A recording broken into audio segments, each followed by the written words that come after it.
Hello, this is your anxiety nurse again, Lawrence po muli. So, healing process of anxiety, I will discuss this. First is, you are afraid.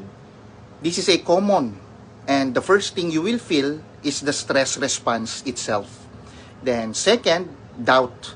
You will doubt yourself at iisipin na, nababaliw ka na ba? Or may sakit ka na ba na malala?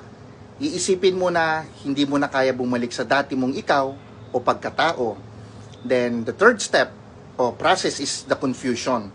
You will question why ito nangyayari sa'yo. Ano ba nagawa mong mali? At ano ba ang dapat mong gawin para makawala dito?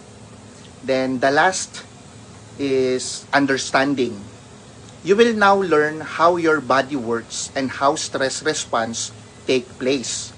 You will develop your stress coping strategies and will begin to conquer your symptoms step by step. So remember po, never give up. For every recovery and healing is a process.